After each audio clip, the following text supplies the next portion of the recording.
I mean, I had the privilege of being able to participate in indie media and in these, movements against globalization around the world, in making the Fourth World War and in helping set up independent media centers around the world. And the thing that always struck me and seemed like our strength was that was the incredible diversity in tactics and the diversity in kinds of strategies that worked in different countries, and that in every location there was a different kind of struggle and a different kind of political organization even that matched the particularities of that moment. And what united us was more an ethos than a blueprint. And what, more than anything, like when we made the Fourth World War, we made it built on the idea that the primary way that the system keeps us powerless is by keeping us terrified and making us believe that change is absolutely impossible, that we can't even take control of our own lives, much less influence the life of our people and our nation and our world. And that what we saw over and over again in the streets, especially, were moments when that fear broke. It was, in Tuesday, November 30th, when the National Guard was brought out on the street and we stayed out in the tear gas and the barricades, and we didn't go back when they told us to go back. And you looked around and you felt, you felt history open on its hinge, and you felt like you yourself were a protagonist in this story and not just an observant on the outside. But those moments like that were repeated over and over again in different places. The activists we talked to in Argentina said that,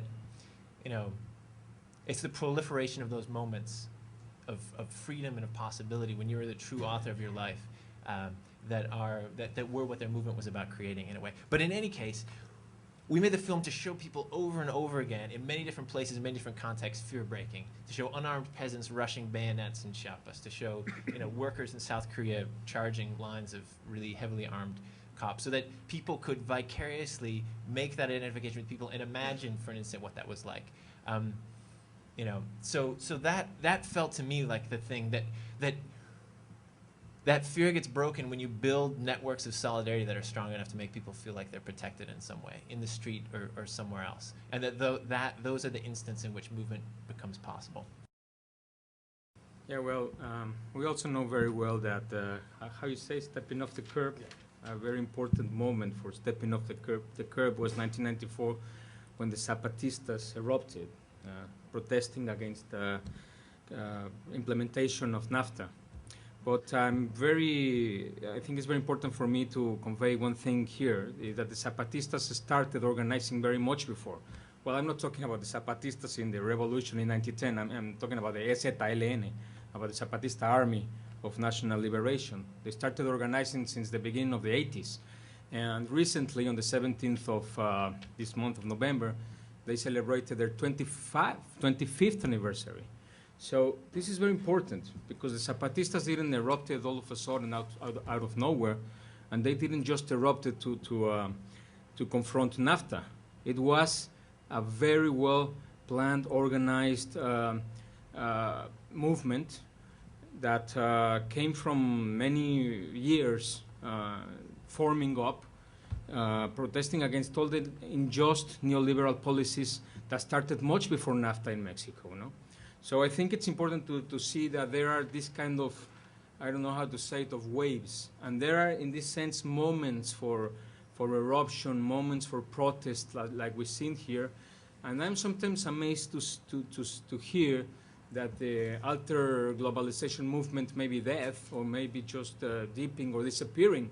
Because I think that just to see this auditorium here in a Friday night in New York City, it's very, very heartening for me, no? To see that there are young people, old people here, really wondering what's going on and what follows. Yeah, I mean, you're saying that 1999 wasn't the real starting point. Maybe 1994 was. We can go back further than that. I mean, we can go back to 1979 when we had the first IMF riots in Dakar, Senegal, which was literally 6 months after the structural adjustment program had been put in place there. So, I think getting to your question of what gets folks off the curb, some of us don't have a choice. I mean, either we get off the curb or we die on the curb, right? So if you're peasants in Mayan folks in Chiapas, you know, in the 1980s, you know that your way of life is under threat. You see tribes around you in other countries whose way of life no longer exists. You know what's happened to indigenous people all over the continent of North America. And so, you know, if someone comes, in the story of the Zapatistas is very interesting, that you have a specific academic kind of person who sort of shows up out of nowhere and, you know, tells you some things and asks if you want to get organized and, you know, do you trust this guy, do you don't trust this guy? Eventually you figure out, okay, let's make something work. Let's do something, because if we don't do something, we're all going to die. We know that. So if not die literally, our way of life will no longer exist in a generation or two. So, you know, I have a lot of, I don't really feel like giving a lecture right now because I feel like getting in the streets and shouting. One thing that this, that your work, Rick, and that compilation really showed me was how privileged I have been this past decade or longer to be part of this struggle, because you know, it's been such a, it is sort of a global class warfare that we're a part of. And it's so humbling in a way to see, you know, to have friends in South Africa, in Mexico, in Argentina, in Korea, and elsewhere, and to see those what those movements have been able to accomplish. It's very heartening. It's in some ways it's very real, but there were all kinds of people who weren't in those films. You know, there was the, you know, 8 to 12,000. We don't even know how many thousand children who die every day from preventable disease in Africa.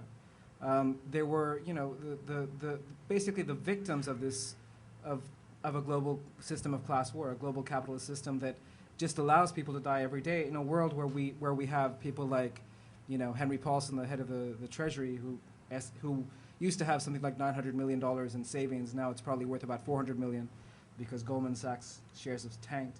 But, you know, to have that kind of wealth in the world and this kind of poverty, it's just so obscene. And I also want to mention that there's probably 20 to 30 people in the audience who could be sitting in my spot right now, which is awesome. Yeah, I think the question of who was in the streets is an interesting one, because I think looking at that footage, it's clear that a lot of the movement in the U.S., at least in the beginning of the anti-globalization movement, was young kids and kids who had a choice to be there. I think that part of that is because the United States uses, and the corporations based in the United States were using the IMF, World Bank, World Trade Organization to dominate the rest of the world, whereas they could use institutions like their own banks and redlining to do the same kind of work here. So explaining to somebody what the IMF and the World Bank were doing to other parts of the world wasn't something that people had a lot of firsthand experience with in the United States. So I think that the movement in the United States really started as a movement of moral authority, where a lot of us were waking up to what was going on, in part inspired a lot by the Zapatista uprising, which was regarded as the first postmodern revolutionary movement and had a lot of poetic calls to action for people to rise up against neoliberalism, a word that many people, I think, didn't even know what it meant prior to that time, in your home country. And I think that together with a youth movement that was starting up in Britain around Reclaim the Streets really captivated a lot of the energy that people had of wanting to speak to these global institutions and needing a forum to do that felt inspiring and that could bring energy into the streets. And in the United States, I think that we were sort of the last to get on board, and I think we were really clear about sort of tipping our hats to the rest of the world, and it was significant, I think, to the rest of the world, particularly Seattle, to see that the United States finally was paying attention. I mean, I guess the first thing for me is that there isn't actually a global justice movement or an anti-capitalist movement or an anti-globalization movement, and when people try and pin it together as a movement, usually what that means is they have images of a bunch of young people, often white, European, North American, doing street fighting or militant actions, that magically appear at elite summits and then somehow magically disappear. And I think that's actually a definition that sets us up to say things like, like the call out for tonight. It was a little bit sad and reminiscent of our rebellious youth. It's like, this movement has maybe seen its heyday. And I think that's actually because if you have that narrow definition of like, that's the definition, like the summit mobilizations, then, maybe that part has seen its heyday. But if you actually, what I think it is it's a movement of movements, that it's a framework, and that, mentioned the Zapatistas who on January 1st, 94, 15 years ago, rose up against NAFTA. Exactly 1 year later, in some ways the global economic system did us a favor in that exactly 1 year later, January 1st, 1995, they announced officially the WTO. And that, for a lot of us, gave us a framework. We knew all our movements were connected, but that gave us a framework to say, okay, we're all involved in the struggle together. And so we find spaces where our different movements can come together. So, I go for the latter, that it's not a movement, it's a movement of movements, or it's a framework. And so that leaves me inspired, because I look at the struggles in Cochabamba, or the coalition of Immokalee workers who are kicking corporate butt all over the place, or the 1 million+ acres that anti-corporate campaigners won in the Great Barrier Rainforest in BC. So I actually think our movements are building and gaining strength.